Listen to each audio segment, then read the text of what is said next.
Selamat pagi, selamat siang, selamat sore, Bapak Ibu dosen, kakak-kakak asdos, teman-teman semua. Pada kesempatan ini, kami akan menyampaikan presentasi mengenai perencanaan strategi sistem informasi untuk Badria Laundry. Di sini saya, Priscilia Andrea Ngantung, dan teman saya Kledensia Galilea Sana akan membahas mencakup analisis kondisi bisnis, kebutuhan sistem informasi, serta arah pengembangan teknologi yang diusulkan untuk mendukung operasional dan tujuan organisasi. Baik, di sini saya akan menjelaskan Porter's Five Forces, di mana kita bisa lihat analisis Porter Five Forces Badrian Laundry menunjukkan bahwa ancaman pendatang baru dan persaingan antar laundry cukup tinggi. Pelanggan juga memiliki daya tawar besar karena banyak pilihan. Sementara itu, daya tawar pemasok rendah karena bahan mudah didapat. Ancaman produk pengganti berasal dari kebiasaan mencuci sendiri, tetapi layanan antarjemput membantu mengatasinya. Secara keseluruhan, kualitas layanan dan loyalitas pelanggan menjadi kekuatan utama dari Badria Laundry. Selanjutnya di sini saya akan menjelaskan value chain dari Badria Laundry. Pada primary activity, pertama ada inbound logistik di mana terima pakaian via outlet atau WhatsApp, data dicatat di Excel. Yang kedua itu ada operation, yaitu cuci dengan mesin modern, pakai fitur digital sederhana untuk catat durasi dan bahan. Yang ketiga itu ada outbound logistik, yaitu pelanggan bisa ambil sendiri atau pakai antarjemput. Yang keempat itu ada marketing and sales, yaitu promosi lewat Instagram dan WhatsApp, banyak pelanggan dari rekomendasi. Dan yang kelima itu ada service, yaitu tangani keluhan dan juga kepuasan semuanya itu dicatat. Yang kedua itu ada support activity, yang pertama itu ada firm infrastruktur, yaitu laporan dan keuangan masih di Excel, HR management itu ada gunakan mesin modern dan pencatatan digital di sederhana, teknologi development itu ada pemesanan online dan layanan antarjemput, dan yang terakhir itu ada procurement, promosi via media sosial dan rekomendasi pelanggan. Selanjutnya ada McFarland Strategic Grid. Yang pertama itu ada kategori strategik. Saat ini organisasi belum memiliki strategi atau sistem digital yang benar-benar mendukung rencana jangka panjang. Belum ada aplikasi yang masuk kategori ini. Yang kedua itu ada high potential, belum ada sistem yang beroperasi besar, meningkatkan layanan dan mempercepat proses di masa depan. Maka bagian ini juga masih kosong. Yang ketiga itu ada key operasional, di mana operasi utama berjalan dengan WhatsApp untuk menerima dan mengelola pesanan. Ini adalah satu-satunya sistem yang benar-benar dipakai untuk kegiatan harian. Yang terakhir itu ada support. Proses pendukung masih dikerjakan manual dan belum menggunakan aplikasi khusus. Selanjutnya di sini ada information flow atau business process yang digunakan oleh organisasi saat ini atau yang berjalan saat ini. Di mana proses dimulai dari penerimaan barang cucian, setelah itu petugas mencatat data, pelanggan dan jenis barang yang masuk, kemudian barang masuk ke unit penimbangan, lalu dipisahkan sesuai jenis dan perlakuannya. Setelah dipilah, cucian masuk ke proses pencucian, kemudian pengeringan. Jika proses utama selesai, barang disimpan sementara. Selanjutnya, pelanggan bisa mengambil sendiri atau menggunakan layanan pengantaran. Saat barang diserahkan, dilakukan pembayaran, kemudian petugas memberikan nota dan pesanan selesai. Selanjutnya di sini saya akan membahas tentang analisis dari OTSW ini. Yang pertama itu ada strategi SO, di mana yang pertama itu mengembangkan sistem pemesanan online sederhana dan memanfaatkan pengalaman sejak 2017 untuk memperluas pasar mahasiswa. Yang pertama strategi WO yaitu mengembangkan integrasi antara sistem pesanan dan keuangan berbasis online untuk mengurangi pencatatan manual. Dengan strategi ST-nya memperkuat pelayanan pelanggan dan keandalan layanan untuk bersaing dengan kompetitor yang sudah digital penuh. Dengan strategi WT-nya itu mengurangi ketergantungannya pada Excel dengan sistem keuangan otomatis supaya data tidak mudah hilang atau salah. Yang kedua itu ada menjalin kerjasama dengan penyedia pembayaran digital seperti QRIS agar transaksi cepat dan mudah. Yang kedua pada strategi WO ada menggunakan aplikasi digital internal untuk mengatasi kekurangan tenaga kerja dengan alur kerja yang lebih otomatis. Yang ketiga itu ada strategi ST, menjaga kualitas layanan dan kecepatan proses agar pelanggan tetap loyal meski harga bahan baku berfluktuasi. Dan yang keempat itu ada strategi WT, melatih karyawan untuk mengantisipasi lonjakan permintaan saat musim ramai agar tidak kewalahan. Kita masuk pada bagian ketiga yaitu strategi SO-nya itu memperluas layanan antarjemput ke area kos dan perumahan yang lebih jauh dengan dukungan lokasi usaha yang sudah dekat kampus. Strategi WO-nya mengusung promosi dan paket langganan melalui platform digital untuk memperluas jangkauan pasar mahasiswa. Dengan strategi ST-nya itu menerapkan pencatatan stok bahan lebih rapi untuk mengantisipasi kenaikan harga deterjen dan parfum. Strategi WT-nya mengembangkan SOP layanan digital agar gangguan teknis tidak langsung menghambat seluruh operasional. Yang keempat itu, yang pertama kita akan bahas SO strateginya, menawarkan paket layanan lebih fleksibel untuk menarik mahasiswa baru yang terus bertambah setiap tahun. Strategi WO-nya itu membuat fitur pemantauan pesanan secara real time agar layanan lebih praktis dan mudah dan memudahkan pelanggan. Dengan strategi ST-nya itu memanfaatkan reputasi dan lokasi yang strategis untuk mempertahankan pelanggan tetap di tengah persaingan ketat. Dan yang terakhir itu ada strategi WT, menjaga efisiensi operasional untuk menekan biaya jika harga bahan naik. Selanjutnya, di sini saya akan membahas balance scorecard. Yang pertama itu ada financial perspective. Fokus menambah pendapatan mahasiswa dan menekan biaya, diukur dari jumlah pelanggan mahasiswa dan penghematan biaya. Yang kedua itu ada customer perspective, itu menarik lebih banyak mahasiswa dan menjaga kepuasan, diukur dari pelanggan baru, kepuasan, dan pelanggan yang kembali. Yang ketiga itu ada proses internal atau internal business process, itu mempercepat layanan dan mengurangi kesalahan, diukur dari waktu penyelesaian, jumlah komplain dan akurasi pencatatan.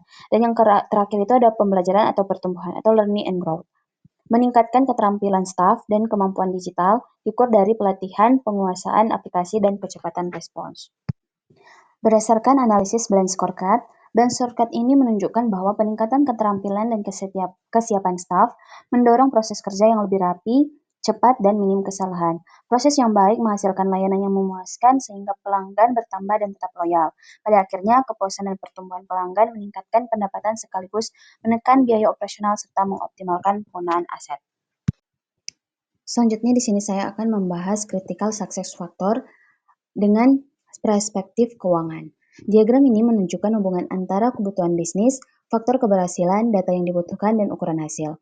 Fokus utama adalah meningkatkan pendapatan, menekan biaya operasional, dan mengurangi pemborosan bahan. Untuk mendukung hal tersebut, diperlukan data pendapatan biaya operasional dan pemakaian bahan. Keberhasilan diukur dari kenaikan pendapatan lebih dari 10% per tahun, penurunan biaya 5-8%, serta berkurangnya pemborosan lebih dari 5%. Langkah yang dilakukan meliputi peninjauan harga dan promo, pengendalian pembelian bahan dan pemantauan biaya tiap cabang. Selanjutnya ada perspektif pelanggan. Diagram ini menggambarkan upaya bisnis yang meningkatkan kepuasan, kepercayaan, dan loyalitas pelanggan melalui layanan yang cepat, tepat, dan berkualitas. Faktor keberhasilan utamanya meliputi kecepatan layanan, ketepatan waktu, serta kualitas hasil cucian. Evaluasi dilakukan menggunakan data kepuasan pelanggan, waktu penyelesaian order, jumlah komplain, dan repeat order. Target hasil yang diharapkan adalah kepuasan lebih dari 90%, komplain kurang dari 3%, ketepatan penyelesaian lebih dari 98%, dan kenaikan repeat order lebih dari 8%. Untuk mencapainya bisnis menerapkan pelacakan cucian real time, layanan WhatsApp 24 jam, program loyalitas, serta SOP berkualitas di setiap tahap layanan. Selanjutnya pada perspektif learning and growth. Diagram ini menjelaskan upaya meningkatkan keterampilan staf dan penggunaan teknologi untuk membangun budaya kerja yang produktif. Keberhasilan ditentukan oleh kesiapan karyawan, pemanfaatan sistem digital, serta motivasi dan retensi staf. Hasil yang diharapkan mencakup pelatihan rutin, penggunaan sistem digital di atas 90% turnover rendah, dan peningkatan produktivitas, Data pelatihan, kinerja, dan penggunaan sistem, dan pergantian karyawan digunakan untuk memantau pencapaian. Langkah ini dilakukan meliputi pelatihan teknis, panduan penggunaan sistem, evaluasi performa rutin, dan membangun komunikasi kerja yang sehat. Selanjutnya, pada bagian ini adalah perspektif internal bisnis proses. Pada bagian ini menjelaskan faktor penting yang harus dipenuhi agar proses operasional dapat berjalan optimal. Efisiensi alur proses menjadi kunci untuk mempercepat tahap cuci kering setrika, sehingga waktu produksi lebih singkat. Kontrol kualitas yang konsisten diperlukan untuk meminimalkan kesalahan seperti cucian tertukar atau hasil yang tidak sesuai standar. Selain itu, mesin produksi harus selalu dalam kondisi siap pakai agar tidak terjadi gangguan operasional yang dapat memperlambat alur kerja. Ketiga faktor ini memastikan proses berjalan lancar, akurat, dan dapat diandalkan. Selanjutnya ada struktur organisasi TI Badria Laundry. Tabel ini menjelaskan faktor-faktor keberhasilan utama CSF dalam berbagai perspektif balance scorecard di Badria Laundry. Pada perspektif keuangan, bisnis harus mampu mengendalikan biaya operasional dan meningkatkan pendapatan melalui strategi harga. Untuk pelanggan, kecepatan penyelesaian cucian dan layanan komunikasi yang responsif menjadi faktor penting untuk menjaga kepuasan. Dalam proses internal, konsistensi SOP, pemanfaatan aplikasi operasional, serta minimnya kesalahan menjadi fokus utama agar proses lebih efisien dan akurat. Sementara pada perspektif learning and growth, peningkatan keterampilan karyawan dan adopsi teknologi digital diperlukan untuk mendukung produktivitas dan pengembangan layanan jangka panjang. Setiap CSF dikategorikan berdasarkan tipe environmental, strategi, industri, dan atau bisnis CSF sesuai pengaruhnya terhadap lingkungan, strategi, industri maupun proses internal perusahaan. Selanjutnya, ini ada kebutuhan data informasi. Tabel ini menjelaskan jenis informasi dan data yang diperlukan untuk mendukung dua CSF utama dalam operational laundry. Untuk CSF 1, kecepatan dan keakuratan pemrosesan pesanan. Dibutuhkan informasi real-time mengenai status cucian, waktu penyelesaian, serta riwayat pesanan pelanggan. Data pendukung mencakup data pelanggan, data pesanan, dan informasi pembayaran harga dapat dipantau dan dikelola dengan akurat. Untuk CSF kedua, ada efisiensi biaya dan pengelolaan sumber daya yang terintegrasi. Diperlukan laporan biaya operasional, ketersediaan stok bahan baku, serta data kinerja karyawan. Data keuangan, inventaris, dan data karyawan digunakan untuk memastikan efisiensi biaya, pengelolaan sumber daya yang tepat, dan pemantauan produktivitas staf.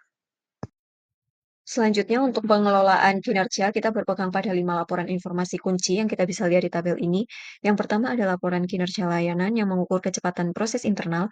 Lalu yang kedua ada laporan pelanggan loyalitas yang mengukur kepuasan dan retensi. Dan yang ketiga ada laporan laba rugi sederhana yang berfokus pada keuangan. Dan untuk laporan sisanya, peringkat stok otomatis dan dashboard status pemesanan, itu merupakan supporting system. Untuk mendukung strategi bisnis, kita memerlukan 5 modul aplikasi utama. 3 modul operasional penting adalah modul kasir yang mendukung layanan fleksibel dan pembayaran digital, lalu modul manajemen proses yang krusial untuk kecepatan dan akurasi pelayanan, dan modul manajemen stok yang menjamin efisiensi biaya. Dua modul back-end lainnya, akuntansi dan pelaporan, dan juga manajemen SDM, itu berfungsi untuk mencapai target finansial dan memastikan karyawan kita terampil.